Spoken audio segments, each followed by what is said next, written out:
پانی کی اہمیت اور حفاظت۔ ایک دن علی اپنے پالتو گرین پیرٹ سبز طوطا کے ساتھ گھر کے باہر کھیل رہا تھا۔ اچانک طوطے نے دیکھا کہ پڑوس کے بچے نل کا کھول کر پانی ضائع کر رہے ہیں۔ کسی نے ہاتھ دھو کر نل بند نہیں کیا تو کوئی پائپ سے گیند دھو رہا تھا اور پانی مسلسل بہہ رہا تھا۔ گرین پیرٹ نے علی سے کہا، علی، پانی تو زندگی ہے، اگر یوں ہی ضائع ہوتا رہا تو ہم سب کو بہت مشکلات کا سامنا ہوگا۔ علی نے سر ہلایا۔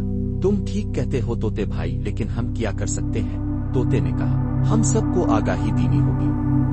آؤ اسکول میں ایک پانی بچاؤ مہم کا آغاز کرتے ہیں۔ اگلے دن علی نے اپنی کلاس میں سب بچوں کو جمع کیا۔ گرین پیرٹ بھی علی کے کندھے پر بیٹھا ہوا تھا۔ طوطے نے بچوں کو بتایا کہ دنیا میں کئی ایسے علاقے ہیں جہاں لوگ پانی کے ایک قطرے کو ترستے ہیں۔ پھر بچوں نے بینرز بنائے جن پر لکھا تھا، پانی بچاؤ زندگی بچاؤ، نل بند کرنا مت بھولو، ہر بوند قیمتی ہے۔ یہ پوسٹرز اسکول کے ہر کونے میں لگائے گئے۔ بچوں نے گھروں میں جا کر بھی سب کو بتایا کہ کس طرح ہم نہاتے وقت، برتن دھوتے وقت، دانت برش کرتے وقت پانی بچا سکتے ہیں۔ کچھ ہی دنوں میں اسکول اور محلے میں پانی کا استعمال احتیاط سے ہونے لگا۔ سب نے مل کر پانی کی قدر کرنا سیکھا۔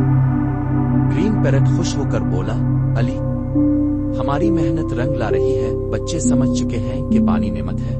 سبق: پانی قدرت کی انمول نعمت ہے، اس کی حفاظت ہم سب کی ذمہ داری ہے۔ آخر میں، اگر آپ کو گرین پیرٹ کی یہ سبق آموز کہانی پسند آئی ہو تو ویڈیو کو لائک کریں، چینل کو سبسکرائب کریں اور اپنے دوستوں کے ساتھ شیئر کرنا مت بھولیں۔